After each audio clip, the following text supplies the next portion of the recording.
right, welcome inside the WCBL studios for the first edition of the WCBL Report, formerly known as the Red Arrow Report, for those following along from last year. I'm your co-host today, Clark Monroe from IKS Media. Let's bring in my co-host for the season here, the program, Joe McFarland. Joe, I think it's safe to say that it's been a wild start to the season. Thanks for joining me today. Always a pleasure, my friend. Looking forward to a season worth of recapping and looking towards all the highlights that we've got during what's expected to be a really fantastic summer. Yeah, there's been like a million runs scored, so I think we have no shortage of highlights so far. Yeah, thanks, Bryce. We are 1 week into the season, and there has been a ton of offense. I think of Medicine Hat so far. They've scored like 72 runs or something, 74 runs in 6 games. It's been pretty crazy. Double-digit scores have not been rare. So let's take a look at some of these scores. We're going to start on Sunday just because there has been a week of games, but we'll start with Sunday. Sylvan Lake took a 5-1 win from Fort Mac on Sunday. That was game one of a doubleheader. They also took a 9-2 victory that day as well. The Okotoks Dogs took a 10-7 victory over Lethbridge. Energy City got a 14-10 win over Brooks. Moose Jaw and Weyburn, that series so far has been insane between those two teams. 8-7 win from this one. There was a 19-16 game between those two teams just a day or two prior. Medicine Hat with a 13-4 win over Swift Current. And then, like I mentioned, the Sylvan Lakes game 2 of that doubleheader. On Monday, there was just 2 games. So as we look into Monday, it was a 9-4 victory for Saskatoon over Swift Current. And then, like I said, a 15-6 win by Moose Jaw, just an insane, over Weyburn. It was just an insane matchup between those two teams. And then on Tuesday, just yesterday, Swift Current again, Saskatoon again over Fort Mac 5-3. The Regina Red Sox, a huge 14-9 win. We'll talk about that game a little bit more against Medicine Hat. We'll talk about that game shortly. The Lethbridge Bulls with a 6-0 shutout victory for their first win of the year over Okotoks. And then Energy City with a squeaker 8-7 win over Sylvan Lake. Technically, they were the home team in that one, Joe, but that was in Sylvan Lake. So obviously, Energy City still looking for their home stadium. As we look at the standings now, Joe, I'll kind of let you take over here. What have you seen so far? Obviously, a pretty crazy season. A lot of any given Sunday type vibes in terms of who's winning these games right now. What did I say during the season preview show, Clark? Over and over and over again. I felt like last year was any team can beat any other team on any given night, and that's exactly how it's playing out so far. We have some early leaders, obviously. Sylvan Lake was undefeated until Tuesday night. You look at Saskatoon; they lost their first game, and then they're now on a roll. So there are teams that are starting to maybe show a little bit of a divide here. Okotoks surprisingly at 2-2, 2-3 now. There's been some back and forth. Energy City all of a sudden out at 3-1 to start the season. Brooks at 2-2. At the bottom, Swift Current and Fort Mac. But again, it's still early in the season, and we talk about all those runs as an example. One of the big pieces to that puzzle is pitchers are getting to know their catchers. You know, opening night, a couple of wild pitches between Medicine Hat and Okotoks. We'll get to that in a little bit. But there's still that communication piece. There's been a few errors here and there that have maybe made innings go a little longer, and I suspect, as it always does, the first couple of weeks of the season, it's a little hairy, and then things start to settle down, and we'll start to see some of the pitching really hit its stride coming in to the middle part of July, and then, of course, through the rest of the summer. Yeah, one team I would love to just quickly touch on, Joe, is the Medicine Hat Mavericks. I mentioned it. They've scored 74 runs now, I believe, in 6 games, or 5 games even, whatever it is. They've been lighting the scoreboard up. Is that a sense of, are you getting a sense that they just have that type of juggernaut team offensively? Or like you just mentioned, has the pitching just not kind of settled in yet? Because, I mean, we've seen huge scores across the board, but it seems like Medicine Hat just scores 10 runs every game. It seems pretty ridiculous. Shameless self-promotion time. So Alberta Dugout Stories, the podcast comes out every Thursday, and one of the guests this week is going to be Evan Morrison, a hometown boy from Medicine Hat, and I asked him about the offense piece, and he said, listen, there's a bunch of different things at play here. Obviously, they capitalized on some pitches that maybe were left in the zone, as an example. But one of the pieces is Evans among a number of veterans who maybe were a little bit younger last year and now have that extra year of experience behind them. And so they've kind of hit the ground running with a lot of their veterans. I think of Micah Dvorak as an example. The Volcano brothers have certainly been going off in the first couple of games of the season here. There's been a few of those guys who they've been able to basically outmuscle some of their opponents so far to this point. So I get the sense that they're playing loose, they're having fun, and obviously winning creates more winning, and the vibes are high, as Evan said, heading into week 2 of the regular season. Well, first year coach Jonathan Thornhill sure is looking like a genius right now. So good for him. I'm sure he's not upset about the massive amounts of runs that they are scoring. And they play again in Regina here tonight as of this recording. Mhm. So it should be another good one. Obviously, a 14-9 win last night. And we'll talk about that game again just shortly here. But overall, Joe, the crowds so far have been fantastic across the board, including a record setting crowd in Okotoks. Can you maybe touch on just the amazing fan support so far, just 1 week into the season? So Okotoks had their media day last Thursday, and talking to a few of the players about that game, and even they had to admit the atmosphere at Athletic Park in Medicine Hat was absolutely electric. And it was very easy for everybody to get into that game. And that's kind of been the vibe throughout the league. I think there was an appetite. It felt like the spring hadn't really sprung yet. There had been a bit of winter just a couple of weeks ago. I mean, there's been the smoke stuff going on in Saskatchewan, particularly in northern Alberta. And so I think a lot of people were just really jonesed with the idea of heading out to the local ballpark and seeing the team, right? And so you think about Medicine Hat being packed to the gills. Regina had great crowds right off the bat. You mentioned Okotoks, 7,100 fans. They've got that new addition on the first base side that allows for a few extra butts in the seats. I mean, that's an incredible number. And again, a really good start as they look to eclipse that 400,000 attendance mark for the course of the season, as they did in 2024, and hopefully set a new record. But yeah, great attendance across the board for week 1 of the regular season. Well, and yeah, and that leads us to our next point, and we have a special guest joining us just in a second here to talk a little bit more about this. But last night, Tuesday, June 3rd, obviously a special night in Regina. There was a memoriam game held for Jesse Lubinicki, who obviously, if you hadn't heard, you can go check out all of the WCBL channels as well as the Regina Red Sox accounts. Jesse Lubinicki was driving home from his, believe, college in California at Taft College, and was involved in a single car rollover on Friday night last week. Unfortunately passed away. Terrible situation there, obviously, for everyone in Regina. The Lubinicki family was heavily involved in minor baseball. I coached his younger brother, Lane. I got to know his mother, Kim, quite well that season. His older brother as well played throughout minor baseball. So a very entrenched family in the minor baseball scene here in Regina. So very hard to hear that news. But for more on that, we're going to be joined now by Kvame, president of the WCBL, for his thoughts. Kevin, thanks for joining us today. This is obviously a pretty tough topic to kind of jump right into, but obviously some tragedy and some heartbreak in Regina over the past few days. Can you maybe just give us your thoughts and statement from the league perspective on the Regina Red Sox and Jesse Lubinicki?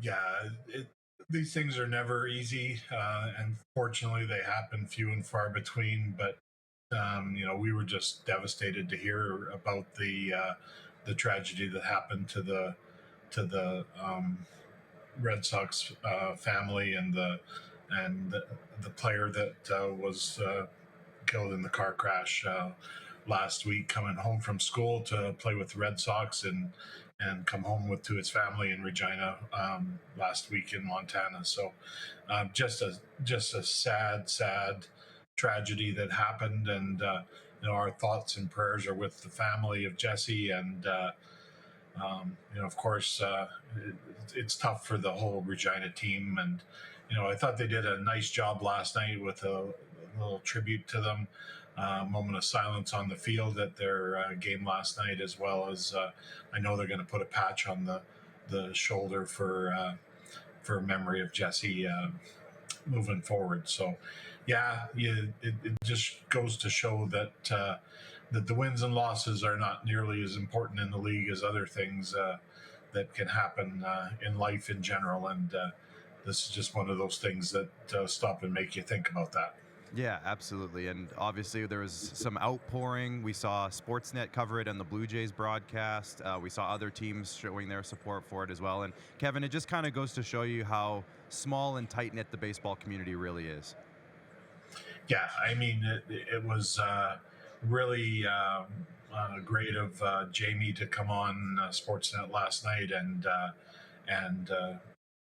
give his heartfelt comments and send it out on social media and stuff. Yeah, the baseball world is as big as it is. It's still a very tight community from across the country, and I think it. I know here in the city we went through this, 15 years ago, or I guess it was 14 years ago now, and just the outpouring. It does make, I believe that the families and the friends and everything feel better to know that they're thought of, and Jesse will be remembered for his baseball skills. Yeah, absolutely. It's a fantastic family as well. I know the family just being from here in Regina. I coached Jesse's younger brother Lane, and I got to know his mom Kim quite well. So, yeah, definitely echoing thoughts and prayers, and hearts go out to the whole family and everybody involved as well with the Red Sox. And obviously, Kevin, there's no easy way to transition out of that from one topic to another, but obviously, the first week of the season now is behind us, which has a level of excitement to it. There's been some crazy, crazy baseball being played. I guess just your thoughts from the league's perspective on the first week of the season. How's it gone so far?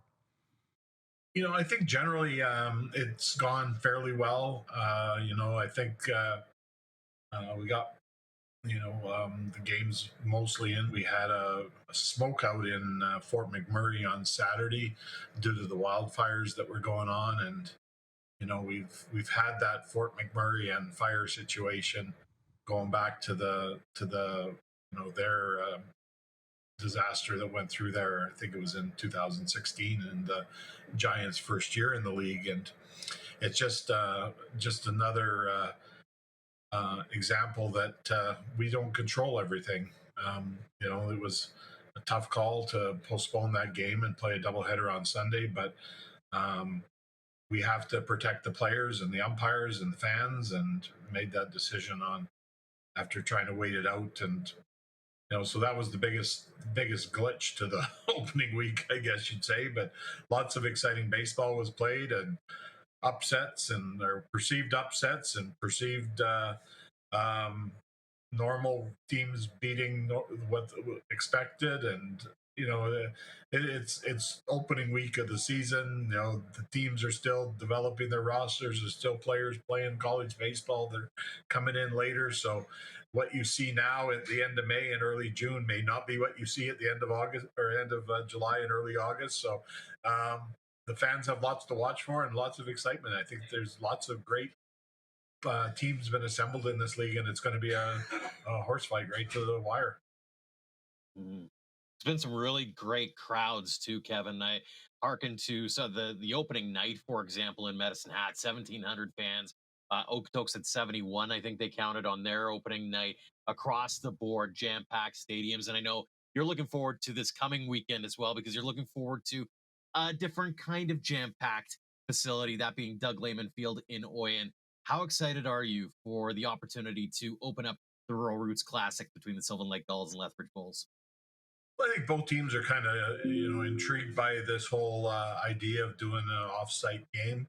Um, there's lots of history in Oyen, and I think it's going to be a great spectacle for the community and for the league, and goes back to some of the roots of our predecessor, the Saskatchewan Major Baseball League and the Oyen Pronghorns. And there was teams in Eston and Hazelet and other communities like that out in Saskatchewan, and the days of those teams are probably past the WCBL now, as it continues to grow and get into bigger stadiums and and have crowds like you were mentioning, Joe, which is absolutely awesome for our league.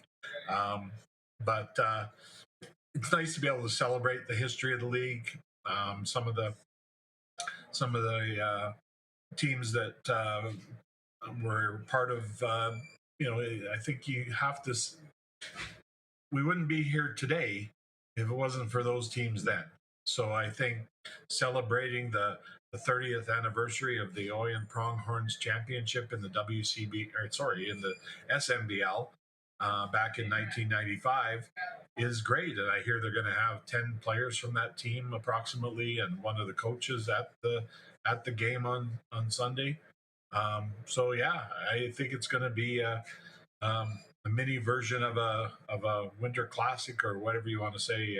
The analogy is. So can't wait. There's going to be a DJ performing for 2 hours before the game to make sure we'll blast it out as loud as we can to let the community know, hey, come to the baseball park. It's going to be a great afternoon. Well, Kevin, one more thing from me before we let you go is obviously last year with the kind of breakout success of the Saskatoon Berries, this year we see another new team, the Energy City Cactus Rats. Not necessarily a new team, just a relocated team, but off to a really great start. Haven't had a real home game yet, but I guess it doesn't hurt that they're off to a 3-1 start as of this chat today. Yeah, I think that, all the teams have had a decent opening week. The rebranding of the Energy City Cactus Rats just rolls off your tongue. I tell Pat up in Edmonton, where he's from. But it'll become more it'll resonate off the tongue a little bit more as the summer goes on. They're scrambling to build their park there in Spruce Grove. It's going to be a tremendous facility when it's done.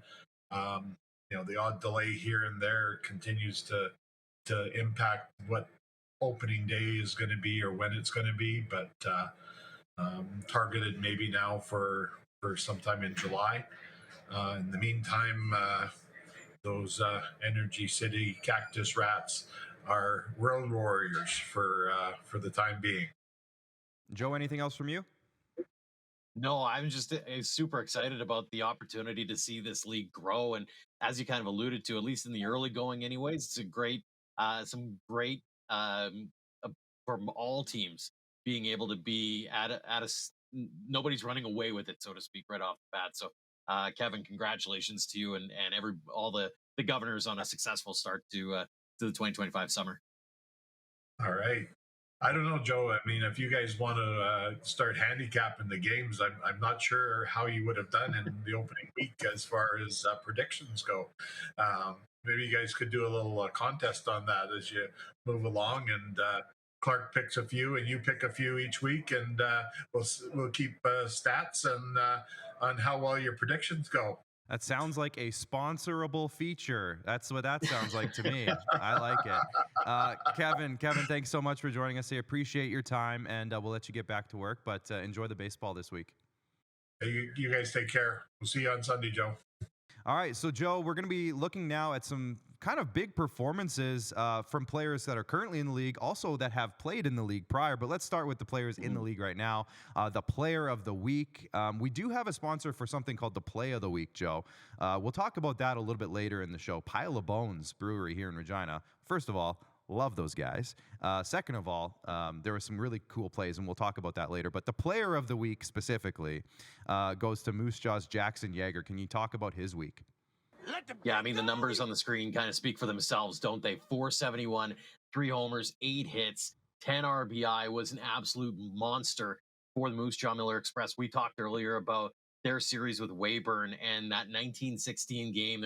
I think it was a 14-6 or 14-8 game. It's been a high-scoring affair between those two teams, setting the tone for what is obviously a big interprovincial rivalry, but one that is going to set the tone as well, because think ahead to latter part of July, early August. If there's a playoff race involved, those two teams are going to be looking at that series and go, is that the difference? And one difference maker is going to be Jackson Yeager heading through the season. Yeah, some huge hits there. Obviously, some big numbers, and there were some big numbers across the league. You mentioned Evan Morrison earlier in the show.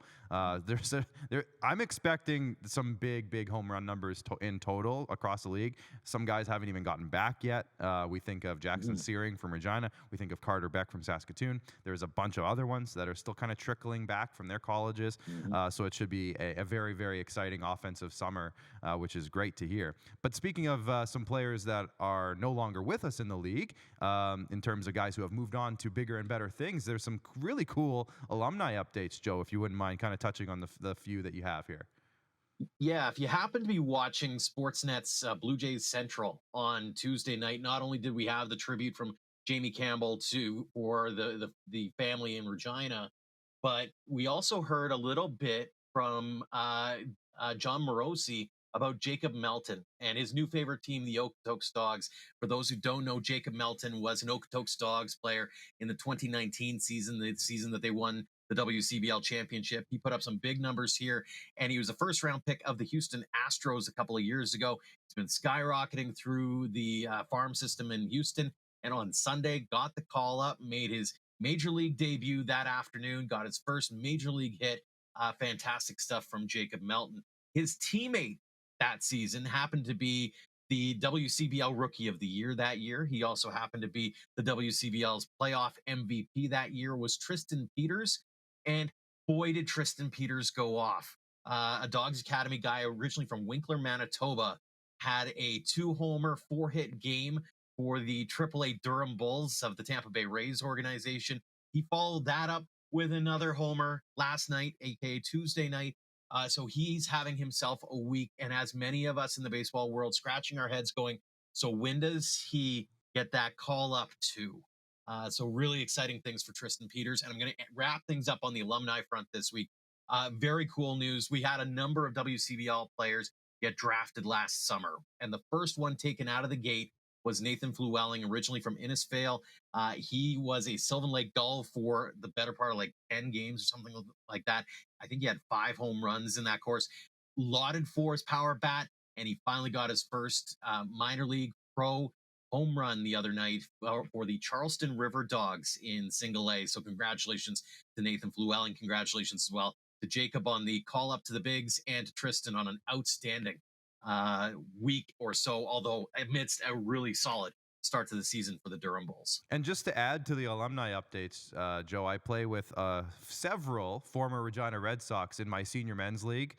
Griffin Keller, Dylan Edmonds, Phil Langlois. They were all in the Red Sox several years ago. They're also having really good starts to their seasons as well. Just wanted to throw that out there. We can do some shameless self promotion here too. By the by, in case anyone hasn't heard the news, Regina might be hosting a pretty big tournament later on this summer, the Senior Men's Nationals for Baseball Canada, and that Trappers team might have some vested interest. Just I've heard rumblings. Yeah, just a little bit. Yeah, I've pitched a couple games for them already. Just going to throw that in there as well. And we're 3-0 on the year, so we're doing well. But there was also some games, Joe, that we just wanted to kind of highlight a little bit. There was some really crazy games across the league over the opening week. None, I want to say none bigger than the first one. So let's go all the way back to last Wednesday, a week ago today, because it was kind of the craziest way I've maybe ever seen a game finish, honestly. And I've seen a lot of baseball finishes, a lot of baseball games. But Joe, have you ever seen a walk-off wild pitch with 2 runs scored to win a game? I have not seen. I've seen a walk-off wild pitch to end a game, but I don't think I've ever seen a wild pitch end a game with 2 runs being scored. Absolutely. So as you can see here, we're watching the highlights. Okotoks was down 10-6 going into the 9th inning. They scored 4 runs to tie it up here. Actually, I think it was 5 runs to even take the lead. Sorry. As you can see here, they got the kind of seeing eye single through the right side to score the 11th run. Then they go into the bottom of the 9th, and maybe let's just listen to the call here, Bryce, if you wouldn't mind turning up the call. Down in the dirt, and Uzawa will head off for third. Both runners go to scoring position, and it's setting a up full that count first for wild Rowe. pitch. There's that second wild pitch. Catcher can't find it. 1 run scores. And the Mavericks are going to win. Oh my goodness. So a crazy, I've never seen, again, a 2-run walk-off wild pitch, Joe. Just a crazy way to open the season. Yeah, I mean, I don't know if I've ever seen anything like it, to be honest. Like, I've seen wild pitches end ball games on walk-offs. I don't know if I've seen a wild pitch result in 2 runs being scored. And clearly, looking at the catcher, not understand. I wonder if he kind of thought maybe the play was dead. Like, did the ball bounce off the railings, whatever the case may have been? But either way, play's not dead. You gotta, even if you think it might be dead, you still play through, right? So yeah. Wild one. And not only that, but just the lead up to that point, right? When you think, I think it was 10-6 going into the top of the 9th, Okotoks scores 5 to make it 11-10. They're in to win it, and then that's how it ends. And just a wild way to kick off the 2025 WCBL season. Yeah, and it was kind of a precursor for what Medicine Hat would end up doing over their next 5 games after that. Obviously, 12 runs that night and double digits every night since, except for their measly 9-run performance against Regina last night in their first loss. But a crazy, crazy season for the Mavericks so far. Another great game that was maybe even a little bit wilder was Weyburn at Moose Jaw on Saturday night. So let's have a look. We couldn't show you every highlight because this show would end up being 30 minutes long just for this one highlight pack, Joe. But a 19-16 game, no shortage of highlights in this one. Yeah, I mean, there were a ton of hits, ton of home runs in this one. You see a couple coming up. I mean, this was part of the reason why our player of the week happens to be from the Moose Jaw Miller Express. Like both of these teams, and credit to Weyburn as well, coming out on fire. They lit up Saskatoon 9-0 in their opener, and they continued doing stuff like this throughout the rest of the week, right? And so Cam Williams and company certainly have something to brewing in Weyburn and Tom Lang Field. Yeah, and this one here by Rod Peterson, the call on that one. That was Jackson Yeager. That was one of the home runs that we did feature in his Player of the Week talk.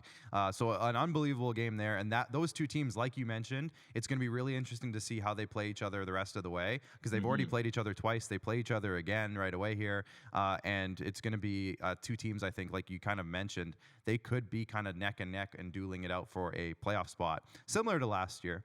But it should be really interesting to see. And then finally, Energy City at Sylvan Lake. This was from Thursday night, so we're kind of bouncing back and forth in the timeline here a little bit. But it was another crazy walk-off game after a crazy rain out that actually delayed the start of the game for quite a while. There's some highlights in this one where you see guys sliding from like 3/4 of the way down the third baseline, sliding and making their way to the on-deck circle, right? Like it was just like a crazy slip and slide by the sounds of it, right? And credit to the fans in Sylvan Lake who gutted it out and said, you know, we're gonna do what we can to support our boys. And there's Aiden Macris, a great feel-good story in terms of being away from baseball for 2 years, comes back, has a freshman of the year campaign or a newcomer of the year campaign at Bellevue University, and he gets the shower at the end as he gets to walk off for the Sylvan Lake Gulls in that crazy opener against the Energy City Cactus Rats, which I have no doubt in my mind I'm going to call them the Edmonton Prospects at some point down the line. Just like everybody's having problems with calling them just the Athletics, but I'll get over it before too. Yeah, exactly. Yeah. Energy City just say it like 10 times in your head really quickly every time before you do anything. And then it will be just jammed in there. But that was obviously a crazy opening night in Medicine Hat. This one was a walk-off on an error. So just, just awesome results. And games like this are kind of the reason, it's one of those things like, how can you not be romantic about baseball, right? Like just great ways to end it. You see something different every single night so far in the WCBL. Speaking of which, like you mentioned multiple times here, any given team on any given night can win a game. Let's have a look at the power rankings now to kind of cap off the show, brought to you by Sentinel Storage and Access Storage. As you can see, Sylvan Lake has moved up a little bit. They were, I think, third to start off the year in the original ones. Medicine Hat has moved up 5 spots. Saskatoon's down, but not really, barely down. Okotoks is down just a little bit as well. You see a little bit more movement. You see Weyburn moved up 3 spots. Energy City moved up. I could see them moving up a little bit more by next week by the time we do this. Maybe one of the bigger surprises, Joe, you could say, is Lethbridge. Maybe touch on that one. They're down 5 spots, just 1 and 3 so far, just getting their first win just last night. Can you maybe talk about, is that a bit of a surprise for you to see Lethbridge in 10th right now? Absolutely. And like you said, when you start the season 0-3, that's kind of the right place to be, unfortunately, for them. No different than Medicine Hat going from, I think they started in 7th and moved their way up to 2nd, right? And I'm sure, I know the league's socials were lit up when the preseason power rankings came out. And everybody's, how could you have this team here? Why is this team there? And we were a little off, obviously, and by we, I mean the league. I had no say in the matter, just for the state on the record. I had no say in this. I actually had Medicine Hat this time around being number 1 because they started 5-0, right? But they did suffer the setback to Regina last night. Sylvan Lake is looking good. They're looking like Sylvan Lake. Saskatoon's looking like Saskatoon already. I have no doubt Okotoks is going to be back in this thick of things before too long. Don't expect them to be a 500 team by any stretch of the imagination. But this, again, goes to show, I said it during the season preview show, is the first couple of weeks of the season are always a bit of a dog's breakfast. Everybody's getting players in. They're feeling each other out. They finally getting the roster together for the first time. They've only practiced for maybe a week and a half tops. So there's a lot of gelling that needs to happen in the next little while. And I've said it before, and I'll say it again. I'm going to sound like a broken record, but it's those teams that you see post-Canada Day. The hottest of teams post-Canada Day are the ones that are going to make the most noise in playoffs. So looking forward to seeing how they all jockey for position over the next couple of weeks here, because you definitely don't want to start 0-5. It's better to start 5-0, but don't be planning parades or sell-offs based off the results of the last week. Right, exactly. Well, let's have a look at the next couple of days at least and see what we can kind of anticipate going forward here the rest of this week. Tonight, we have 6 games tonight. We'll start in Saskatoon with Fort Mac in town. That Moose Jaw Weyburn rivalry, I'm going to call it, is back at it again in Weyburn tonight. Energy City's in Brooks. Medicine Hat's back in Regina for the second half of their doubleheader. Lethbridge is going to be in Swift Current, and Okotoks will be in Sylvan Lake facing the Gulls. On Thursday, we have another 5-game night. Okotoks is at Sylvan Lake, Energy City at Lethbridge. Regina's going down to Swift Current. Medicine Hat will continue their road trip, and they'll be in Moose Jaw on Thursday night. And then Fort Mac will be in Weyburn. And then on Friday, going into the weekend, we have 6 games, another big, so obviously 3 big days in a row here. Sylvan Lake again in Okotoks. Then you have Energy City again in Lethbridge. Fort Mac will be in Weyburn and for another one there. Brooks will be in Medicine Hat. Regina in Swift Current again. And then Saskatoon will face Moose Jaw. So it's going to be an exciting week. Joe, final thoughts going into the end of the show here. You mentioned some of the rivalries, and that's the nice thing about the early season start is that a lot of the teams are getting their footing and playing teams that are regional, right? And the big rivalry in the West has been Sylvan Lake and Okotoks the last few years. They've met in the West Final the last few years. They get to meet up for 3 games here. Buckle up, kids, because this could be a precursor and could get a little testy depending on how the returning veterans feel about those games. And again, whether it's Moose Jaw and Saskatoon, Moose Jaw and Weyburn have been duking it out. The rivalries are going to heat up, and the action's going to heat up. The weather's going to heat up. Baseball's back, baby. Yes, I'm so excited. Absolutely. Yes. It's a fantastic time of year. Well, Joe, thanks for joining me today. We'll wrap the report there. Make sure, if you haven't already, subscribe to our YouTube channel. If you're probably watching this on our YouTube channel, so make sure you hit the subscribe button if you haven't already. That helps us out a lot. And make sure you follow us on all of our social media channels across the WCBL, as well as getting your Flow College subscription. That means if you can't make it to a game, you can check out the game online on the Flow College broadcast stream. So there it is. There, if you're on your phone or if you're watching on a laptop and you have your phone in your hand, you can scan that handy little QR code right there, and it'll take you right to Flow College where you can get subscribed so you won't miss a minute of the action. For Joe McFarland, I'm Clark Monroe here at IKS. Appreciate you watching and tuning in today. There's a ton of baseball on the way, so enjoy it, folks. Get out to the parks, get your tickets, and it should be a great time. See you guys next time.